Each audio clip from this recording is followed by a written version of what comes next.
Messi তো একটা অনন্য রেকর্ড করে ফেললো আজকে সকালে বাংলাদেশ। সেটা আর কি আজকে সকালে ওই ম্যাচে 1 গোল করে 900 গোলের রেকর্ড করছে। স্পর্শ করলো 900 গোলের রেকর্ড করছে। এর আগে ওই রোনালদো ছিল। Cristiano Ronaldo. হ্যাঁ, এখন রোনালদো তো এখন এই 972 গোল না কত করেছে।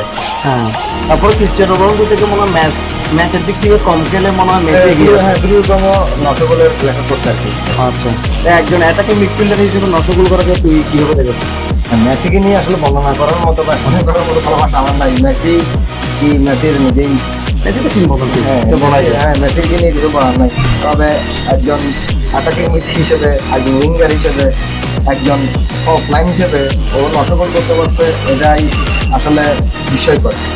তারপর তুমি ক্রিস্টিয়ানো রোনালদোকে কোনো দিক থেকে কম বলতে পারছো না।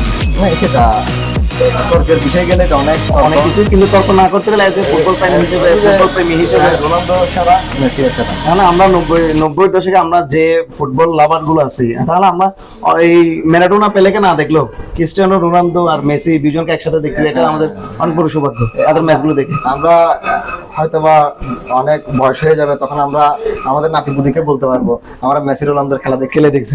এখন যেমন আমরা মানুষ থেকে শুনি ম্যারাডোনার খেলা দেখছি, পেলের খেলা দেখছি, এখন আমরা বলতে পারবো যে আমরা মেসি আর রোনালদোর খেলা দেখছি। সম্ভবত মেসি আর ক্রিস্টিয়ানো রোনালদো দুজনেই 26 বিশ্বকাপের পরে মনে হয় অবশ্যই সবাই ওদের এখন ওরা তো জোর করে এই বিশ্বকাপ খেলতেছে, লাগতেছে ওদের বয়সের, একজনের বয়স 42, একজনের বয়স 39।